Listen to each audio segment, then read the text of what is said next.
Bonsoir à tous et bienvenue sur la chaîne toujours proche des populations. Vous faites le bon choix pour vous informer. Voici les titres de votre journal.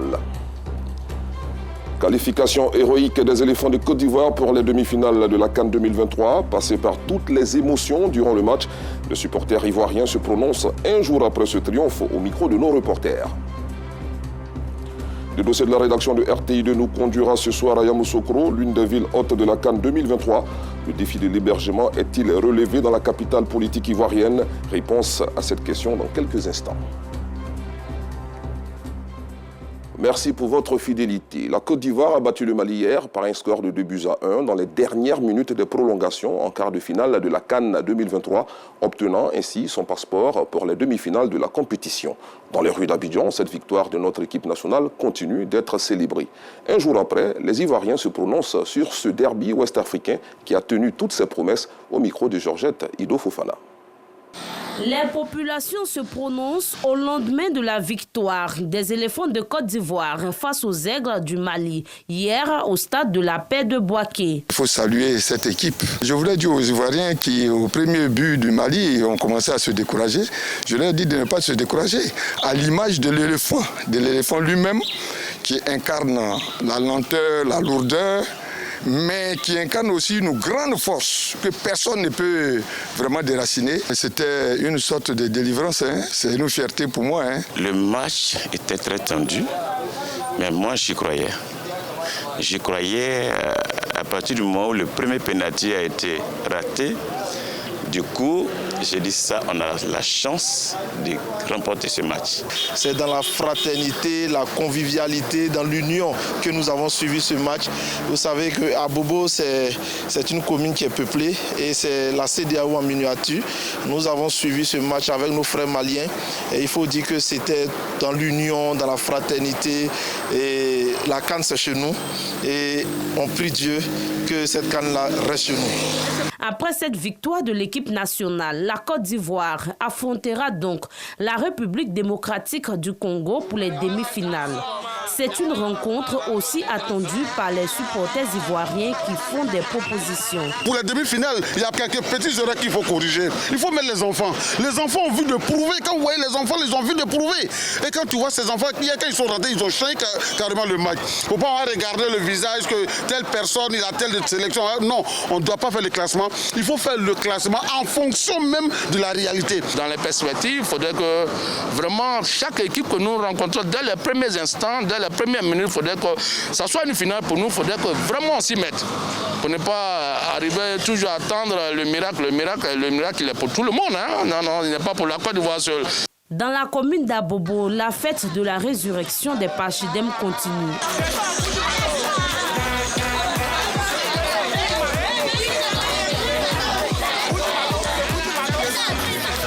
Marie, on était 10 joueurs, avec face à 11 personnes. Dans une minute, on a pu marquer un but. C'est ça, on dit les éléphants. Chaque jour qu'on joue, on n'est pas... Comment ça va se passer? Comment ça va se passer? On dit découragement, c'est pas ivoirien.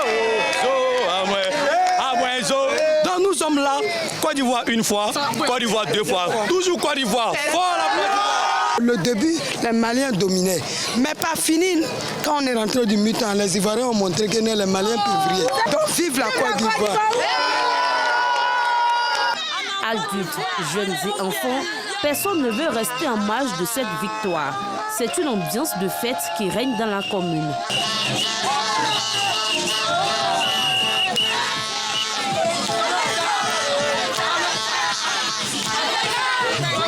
On a été satisfait hier par nos équipes qui n'ont rien lâché. Ils ont joué jusqu'au bout. Dieu, il est ivoirien encore. Dieu avec nous. Le choc entre la Côte d'Ivoire et la RDC aura lieu mercredi 7 février au stade Alassane Ouattara de à 20h. Après avoir suscité des émotions aux populations suite à l'expulsion de Cotonou et le but encaissé, la sélection ivoirienne a donné du bonheur à ses supporters à la fin de la rencontre. Justement, les Ivoiriens sont passés par tous les sentiments. Hier, lors de ce quart de finale Côte d'Ivoire-Mali au stade de la Paix de Bouaké, l'ambiance et l'émotion étaient au cœur de nos compatriotes qui ont envahi les rues et les villages cannes des communes d'Abobo et d'Adjamé. Malgré de nombreuses difficultés, les éléphants sont sortis vainqueurs de ce match en toute humilité, selon Ansita Diarra et Aïcha Guiri. C'est dans la gaieté que les supporters de ce village Cannes suivent le match qui oppose les Mali à la Côte d'Ivoire à l'Agora dans la commune d'Abobo.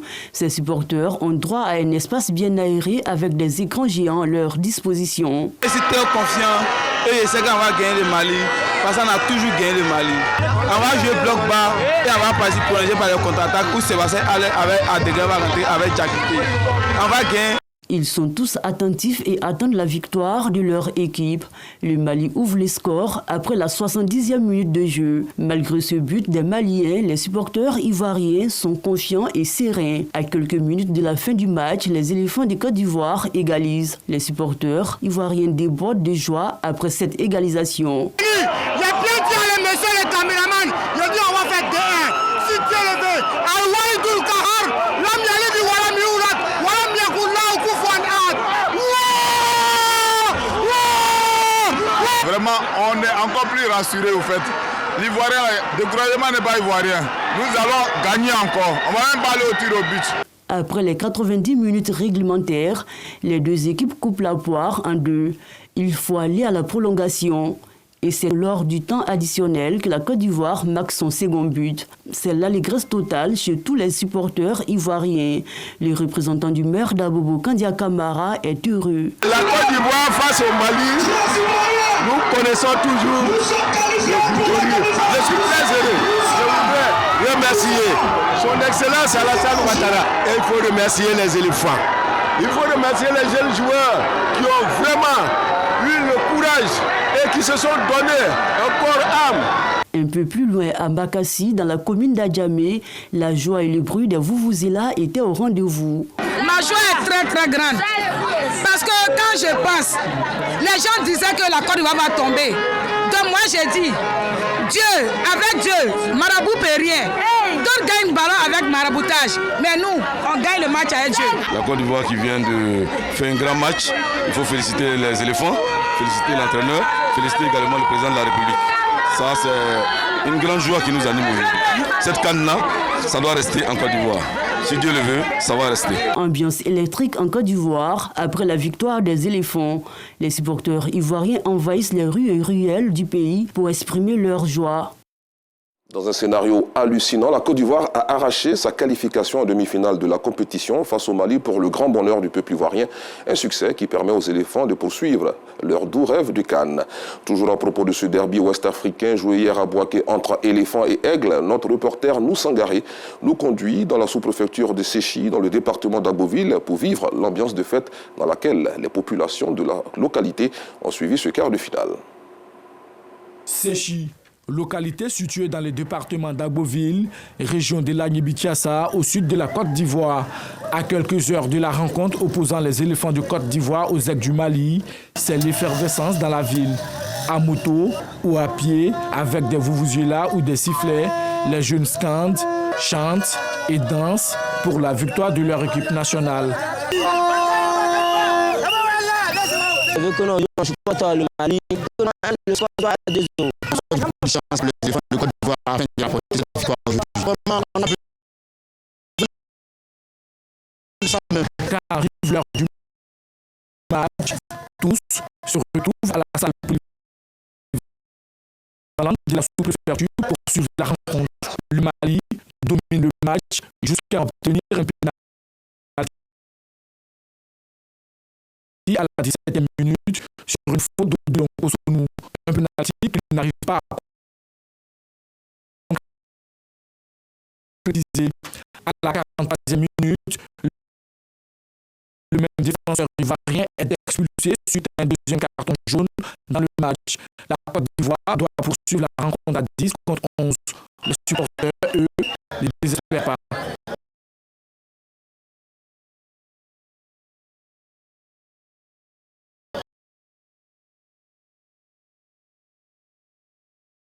Je sais que c'est pourquoi la Côte d'Ivoire va gagner. Je fais confiance. Je fais mon pays confiance. La Côte d'Ivoire, vers la fin de la première mi-temps, s'est retrouvée à 10. Je suis convaincu que l'entraîneur Faye va remodeler son jeu.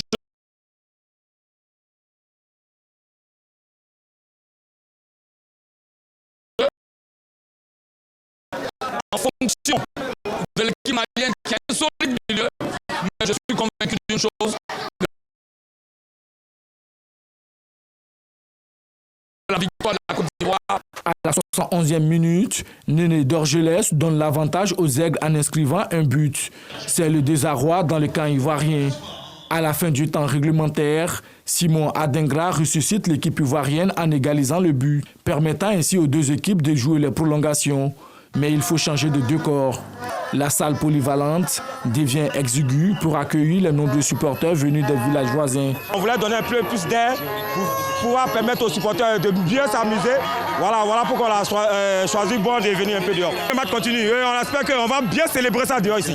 Alors que tout portait à croire que la qualification se jouerait au tir au but, Oumar Diakité libère l'équipe ivoirienne à la 120e minute de jeu.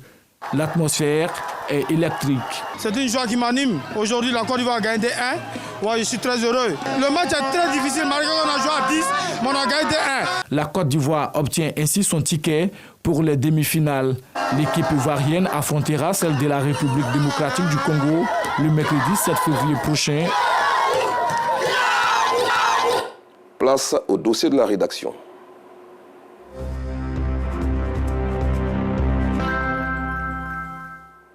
Direction Yamoussoukro, l'une des villes hôtes de la canne de l'hospitalité, pour parler du défi de l'hébergement. Une compétition qui draine du monde. Des populations venues de plusieurs pays se retrouvent dans la capitale politique ivoirienne et au-delà. C'est aussi un moment propice pour faire de bonnes affaires. Et l'hébergement est l'affaire des structures hôtelières. Comment ces établissements arrivent-ils à loger ces nombreux visiteurs sans qu'il y ait de plaintes et de désagréments? Réponse à cette interrogation dans ce reportage signé Théodore Zouzou et Clément Boko. Yamoussoukro, capitale politique, village natal du premier président de la République de Côte d'Ivoire. Le stade Jean-Konan Bani de la ville accueille la poule C de la Coupe d'Afrique des Nations, CAN 2023. Les équipes du Cameroun, de la Guinée, de la Gambie et du Sénégal y sont arrivées avant le 13 janvier pour prendre part à cette compétition continentale. Nous remercions les autorités, notamment le préfet qui est ici présent, pour tout ce qui a été fait pour préparer l'arrivée de ces équipes, notamment l'équipe du Sénégal. Et nous leur souhaitons la bienvenue, nous sommes là pour ça. Et nous pensons que c'est de bon augure pour la suite de la compétition. Chaque pays, en plus de l'encadrement technique des joueurs, est venu avec des officiels, des hommes d'affaires et des supporters. Avec ce flux important de visiteurs, tout semble aller pour le mieux dans cette coquette ville. Aucune plainte émanant des visiteurs en ce qui concerne leur hébergement. La stratégie d'accueil de cette structure hôtelière qui accueille la presse sénégalaise s'est adaptée. On est tout le temps aux petits soins du client. D'abord, le Sénégal est un pays francophone. C'est un avantage pour nous. On arrive à facilement se comprendre et à s'occuper d'eux. Lorsque le client a un besoin ou a une préoccupation, on fait tout pour le faire dans l'immédiat. Et aussi, nous avons mis à disposition la dalle de l'hôtel pour qu'ils puissent effectuer les interviews, aussi l'Internet. Je dis d'abord, Yesirike, c'est vrai qu'on est là depuis 16 jours maintenant. Franchement, on se croirait chez nous. On n'a jamais eu un regard ou un mot qui n'est pas à sa place. Les représentants de la presse sénégalaise que nous sommes aujourd'hui se sentent vraiment bien, à l'aise, comme si on était chez nous. L'accueil est magnifique, les Ivoiriens sont magnifiques. En plus du bon accueil, l'établissement a plusieurs atouts qui permettent de satisfaire les clients habituels ainsi que ceux qui viennent pour la première fois. Nous avons tout d'abord un personnel qualifié, un grand hall, des chambres vraiment confortables, équipées et aussi des grandes salles pour des événements ou des réunions. Nous avons une cuisinière qui maîtrise la cuisine internationale, donc du coup qui arrive à satisfaire aussi les clients autres que des Ivoiriens. Comme partout ailleurs, chaque établissement a sa stratégie pour octroyer une chambre. Les dispositions que nous avons prises sont les suivantes. D'abord, en premier, nous avons un deuxième site. Les chambres sont réservées d'avance et tout est planifié de telle sorte qu'ils puissent eux aussi être satisfaits de la même manière que le service est fait de qualité à notre niveau. J'ai appelé et bon, ils m'ont fait une réservation. Sur les 2 jours, je n'ai pas eu de difficultés. Je suis venu, j'ai eu un accueil, on m'a installé et je crois que depuis hier jusqu'à aujourd'hui, bon, j'ai passé un bon séjour. Donc tout se passe très bien. On a été conseillé donc par une personne qui connaît la direction et qui a déjà fréquenté les lieux.